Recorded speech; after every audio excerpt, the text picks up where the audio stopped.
October 2024. Northern Davis County, Utah. A sprawling stretch of marshland, sitting miles removed from anything resembling civilization. Only days prior, a violent storm had torn through the region, leaving behind shattered tree branches, thick sheets of mud, and floodwaters that had surged well beyond their usual boundaries. Now, dozens of figures are wading methodically through that waterlogged terrain. These aren't local volunteers or curious civilians. This is National Guard personnel, fully equipped, working in coordinated sectors, pushing through dense reeds, probing collapsing shorelines and shallow pockets of water. Their objective is narrow and exact: identify anything foreign to this landscape. During one pass, a search unit catches sight of a bulky, dark shape sitting far in the distance, lodged tightly within thick marsh reeds, swaying with each ripple of the current. Several guardsmen wade in wearing full protective gear, secure the object, and haul it together back onto stable ground. What emerges is an oversized rooftop cargo carrier, the kind of plastic storage unit families strap to a minivan roof before a cross-country road trip. The brand's logo remains fully legible on its lid. Investigators are summoned immediately. Right there on the shore, officers pry the waterlogged carrier open. There's no luggage inside, no camping gear, no spare tire. It's completely hollow. But scanning the interior surfaces and the base of the container, investigators spot several dark brown discolorations scattered across the plastic. Forensic technicians apply a chemical reagent on site. The reaction is instantaneous, and it leaves zero ambiguity. This cargo carrier is saturated with human blood. Somebody had attempted to scrub the container clean, but the biological material had already penetrated too deeply into the porous surface to be erased. The blood-soaked cargo container pulled from the reeds instantly becomes the epicenter of the entire case. Samples get rushed to forensic labs for DNA testing. Within a short window, the database delivers a full, unmistakable match. The blood traces back to a man whose sudden vanishing weeks earlier had already thrown multiple law enforcement jurisdictions into urgent crisis mode. The missing individual was 51 years old. Before his disappearance, he resided in the affluent Cottonwood neighborhood just outside Salt Lake City, raising 3 children while reporting for duty each and every morning. But this wasn't an average 9-to-5 professional.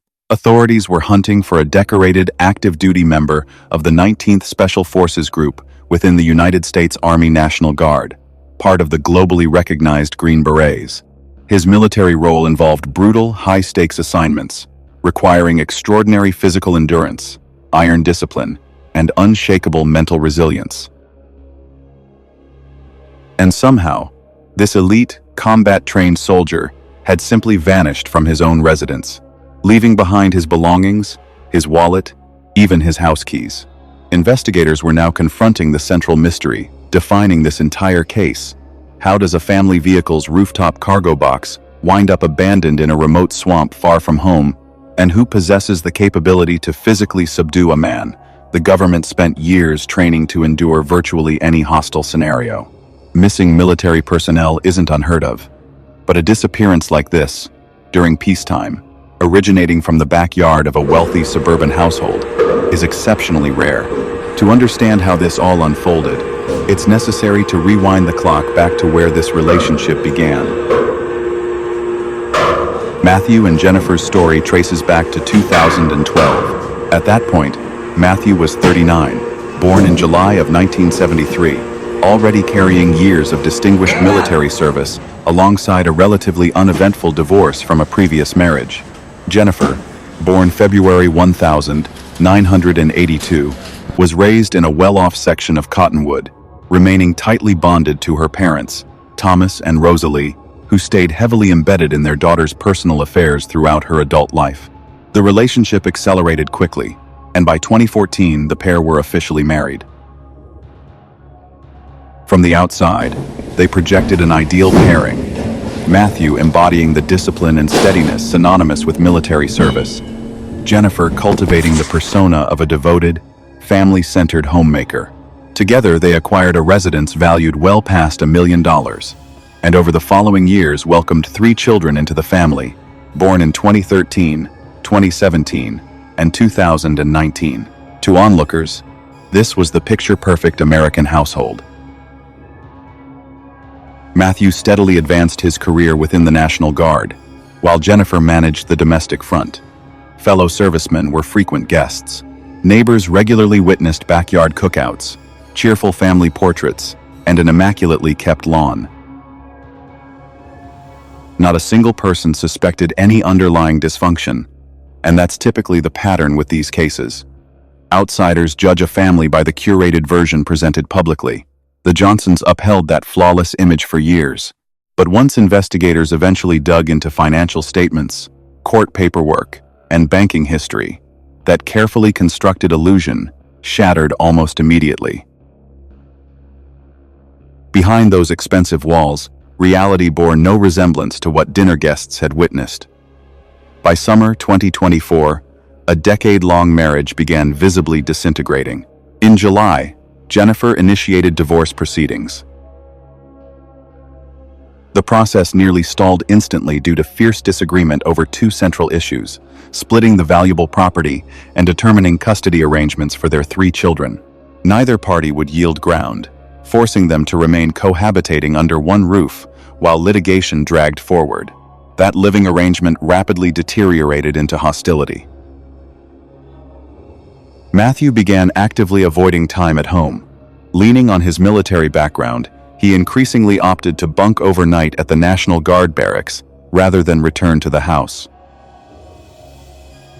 Speaking privately with fellow servicemen, he acknowledged the domestic environment had become genuinely intolerable.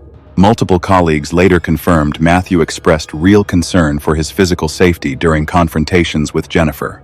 By August, the conflict escalated squarely into legal territory. Jennifer petitioned for a protective order against her own husband. But upon reviewing documented communications and interactions between the couple in depth, the presiding magistrate arrived at a startling determination, denying the request entirely. Court documentation later revealed the magistrate's finding that Jennifer consistently instigated confrontations, hurled insults, and exhibited aggressive conduct throughout the marriage's duration. At one juncture, the judge reportedly stated plainly that if either spouse required protective measures, it was Matthew, not Jennifer. Simultaneously, investigators unearthed another critical thread. Jennifer had reportedly been carrying on a covert relationship with another man behind Matthew's back. According to the investigation, these secret meetings occurred consistently whenever Matthew was deployed or bunking overnight at base. This man's identity would remain undisclosed to the public for some time, though he would ultimately become instrumental in cracking the entire case wide open. Then there's the monetary angle. Matthew held a life insurance policy valued at $500,000, with documentation confirming Jennifer as the sole named beneficiary. This meant that should Matthew vanish or turn up deceased, Jennifer stood to gain complete dominance in the custody battle, unrestricted control over shared assets, and access to a substantial insurance windfall. Anyone who's examined enough true crime patterns recognizes these recurring triggers: financial incentive colliding with familial conflict. Prolonged legal battles over property division become emotionally draining, and eventually one party convinces themselves that eliminating the other person resolves everything simultaneously. Late September 2024, Matthew abruptly stops reporting to his National Guard unit. For a soldier with his level of training and tenure, missing duty without substantial justification is virtually unprecedented.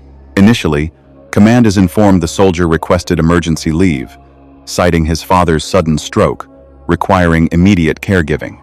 But days accumulate. The approved leave window lapses, and Matthew never returns to base. Fellow servicemen attempt repeated contact, only to find his phone perpetually unreachable, every call routing straight to voicemail. By September 28th, alarmed colleagues alert law enforcement and request a welfare check at his residence. Officers subsequently contact Jennifer, requesting she report for questioning. She arrives at the Cottonwood police station, composed, and delivers her account. According to Jennifer, she hadn't seen her husband since September 20th. That evening, she claims, the couple engaged in a heated argument, after which Matthew allegedly declared he needed distance, stated he'd be absent exactly 1 week, and explicitly told her not to reach out during that period. Jennifer maintains she simply honored those boundaries and waited patiently for his return. That composure alone raises immediate red flags. Her husband is missing, absent from duty, unreachable by phone, yet she never contacts authorities, never checks with local hospitals, never displays authentic distress. Detectives clock this discrepancy instantly. On the surface, this could still resemble a routine disappearance following marital conflict, but investigators refuse to delay. Patrol units receive alerts and begin methodically sweeping surrounding neighborhoods, expanding their search radius outward from the Johnson property. A breakthrough arrives quickly. Matthew's personal vehicle turns up abandoned along a residential street nearby, locked, unoccupied. At this juncture, investigators pivot their entire approach. Detectives secure access to Jennifer's cellular records. Reviewing location and billing data, analysts uncover something profoundly alarming. On September 21st, 1 day following Matthew's reported disappearance, Jennifer's phone registers an extended trip deep into northern Davis County. Then, abruptly, the device severs connection from surrounding cell towers entirely for several hours, essentially vanishing from the network before eventually reconnecting later. Investigators immediately begin pulling surveillance footage from traffic cameras and security systems along the presumed route of that northward drive. After combing through countless hours of video, detectives isolate footage from a local self-service car wash, and what unfolds on screen instantly seizes their attention. The cameras capture Jennifer's family minivan parked inside a wash bay, with her meticulously scrubbing the vehicle's interior with striking intensity. Every surface, every seat, every floor mat. Investigators later note she appears particularly fixated on the rear cargo section, scouring it as though desperately eliminating any residual trace of evidence. A car wash visit alone isn't inherently criminal, but layered against the abandoned vehicle, the phone going dark deep in a remote county, and this near-obsessive interior cleaning, the emerging picture grows substantially darker. Detectives now recognize this extends well beyond a typical domestic dispute. Investigators prepare to pursue a comprehensive search warrant for the residence. But before that process concludes, the case receives an unexpected, dramatic acceleration from a completely unforeseen direction. While detectives arrange to meet with a witness who had remained concealed until now, the lead investigative team secures authorization and formally enters the Johnson residence. Initially, everything appears unremarkable. Furniture neatly positioned, floors immaculate, the household projecting calm order. But the instant forensic technicians step into the master bedroom and deploy chemical reagents across the flooring and bed frame, an entirely different reality illuminates before them. Beneath the bed, investigators uncover extensive areas of scrubbed biological material.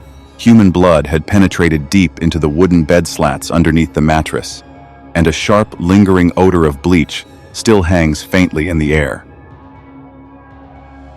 Someone had clearly invested enormous effort attempting to sanitize this space, but seasoned investigators understand biological residue is nearly impossible to fully eliminate using standard cleaning agents. Then, another crucial detail surfaces. The original mattress is nowhere to be found. Detectives immediately redirect their focus toward Jennifer's immediate family. Thomas and Rosalie are brought in for formal questioning. The elder couple confidently states they had indeed visited their daughter's home shortly after Matthew's disappearance, claiming they stayed under an hour, collected a handful of personal items, and departed. Initially plausible, except neighboring witnesses contradict this account entirely. Multiple observers confirmed the couple remained on the property for more than 5 consecutive hours, spending the bulk of that time engaged in intensive deep cleaning throughout the house. Investigators then discover further damning details. Rosalie had personally purchased a brand new replacement mattress. And when detectives request forensic access to her cell phone, they discover it had been recently restored to factory settings. Every message, call log, and location entry completely erased. This is invariably the moment that stands out most vividly in cases of this nature. Individuals convince themselves they can outmaneuver forensic science through hasty cleanup, wiped devices, and gallons of bleach. Yet these frantic countermeasures typically become glaring red flags instead. The harder amateurs scramble to conceal evidence, the more attention they inadvertently attract. The most damning slip, however, comes directly from Thomas. During a separate conversation with investigators, he inadvertently states, "I never even went into the room where the incident happened." Detectives exchange stunned glances, because up to that precise moment, nobody had informed Thomas that a crime scene existed inside the house at all. No mention of blood. No mention of the bedroom. No mention whatsoever of where the incident might have occurred. With one careless remark, Thomas unwittingly reveals he possesses knowledge far exceeding what an innocent party should know. The net surrounding the family tightens rapidly. Investigators now have one remaining move: extracting the account from the individual who had stayed concealed throughout the entire ordeal. The 2nd of October 2024. Investigators field an unexpected phone call. An unidentified man requests direct contact with the head of the investigative division, insisting on a strictly confidential meeting. His voice betrays visible nervousness and distress, unmistakably shaken by whatever situation he's entangled in. This individual is the same secretive affair partner referenced earlier. At some point, the gravity of his circumstances becomes impossible to suppress. Recognizing the severity of what he may be implicated in, he chooses to emerge from hiding, disclose his identity, and cooperate fully with authorities. Inside the interview room, he arrives armed not with vague hunches but concrete digital proof, preserved text exchanges, and covertly recorded phone conversations with Jennifer. He proceeds to walk detectives through the events of roughly 10 days prior. According to his account, on September 22nd, Jennifer showed up unannounced at his residence, appearing visibly emotional and unusually talkative, as though compelled to unburden herself entirely. During that visit, Jennifer allegedly confessed outright to committing the crime against her husband, openly detailing every step she'd taken afterward.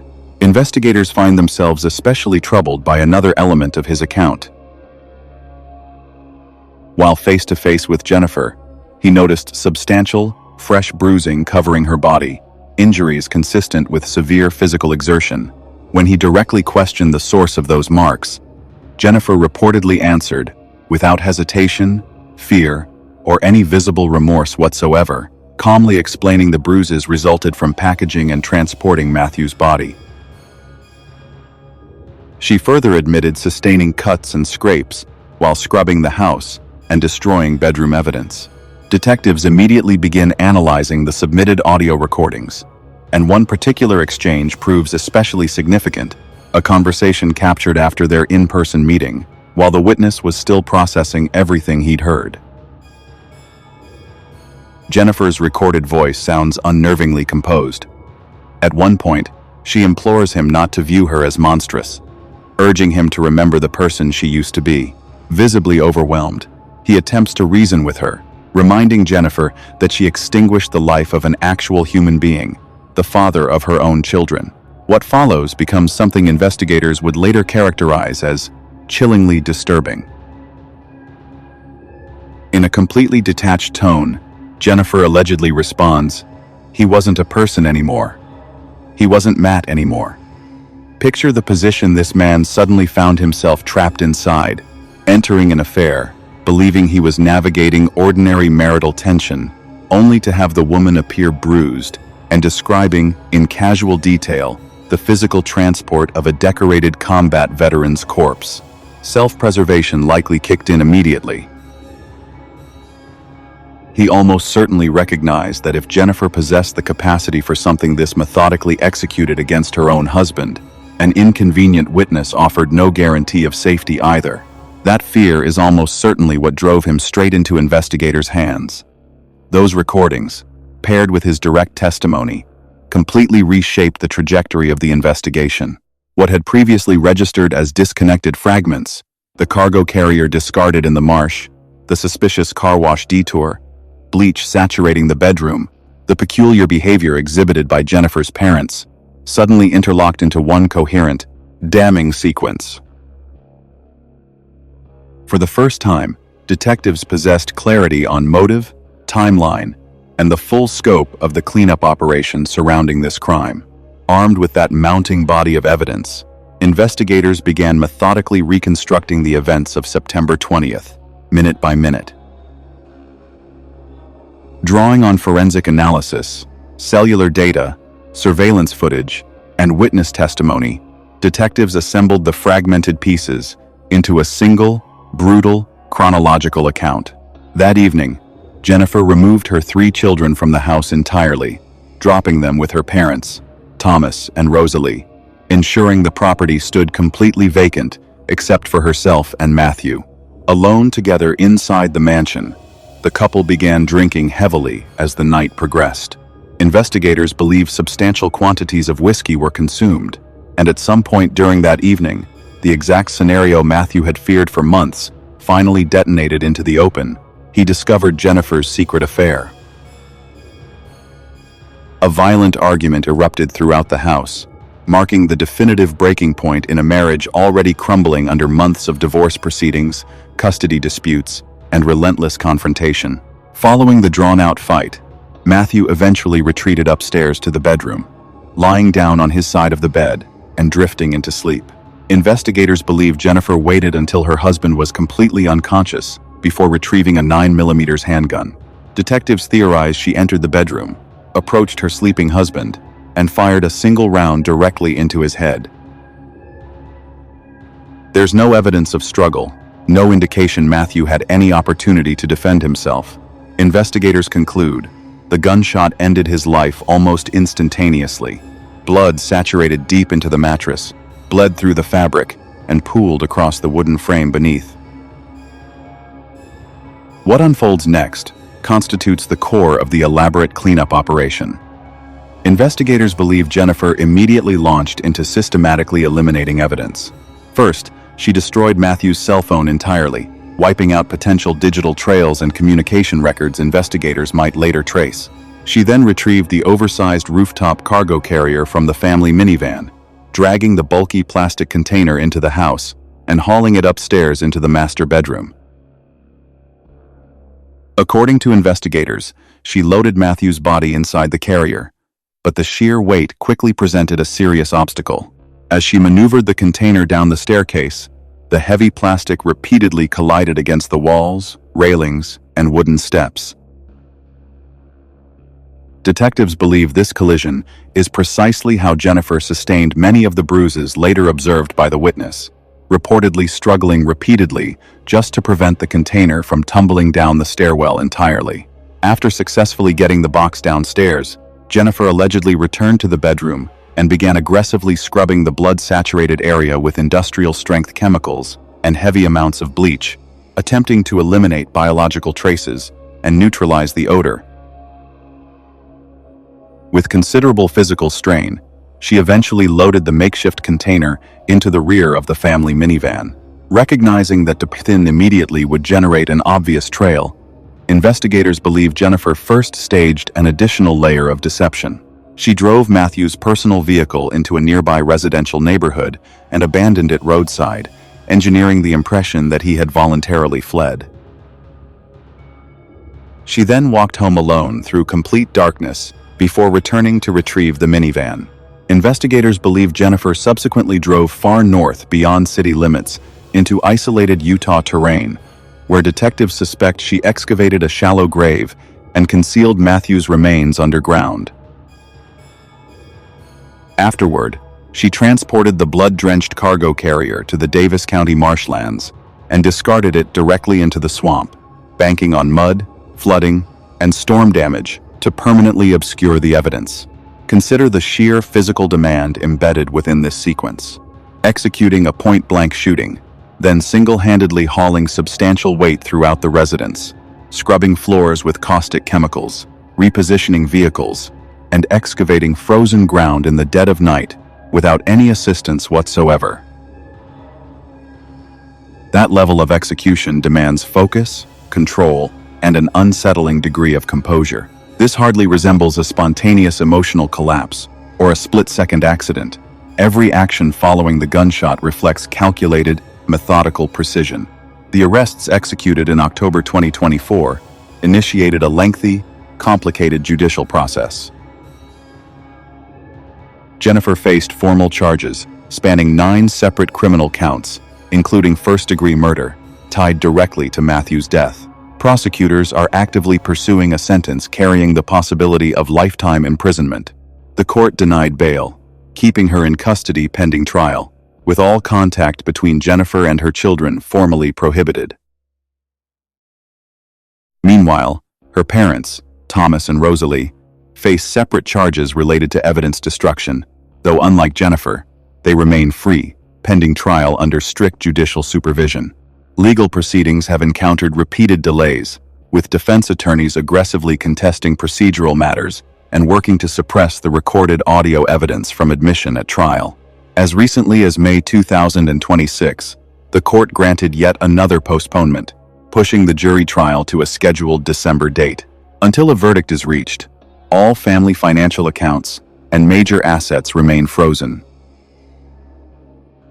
Perhaps the most devastating consequence of this entire ordeal involves the 3 children, who effectively lost both parents within a single day, their stable world collapsing entirely due to calculated decisions made by the adults surrounding them.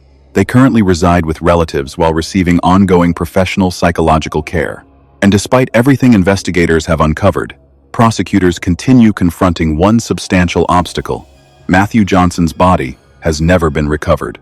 Despite the blood-soaked cargo carrier, cellular records, surveillance footage, and recorded confessions, extensive searches across the marshlands failed to locate his remains. That absence has become the cornerstone of the defense's strategy, built around a simple argument. Without a body, definitively establishing the precise cause of death becomes exponentially more difficult before a jury.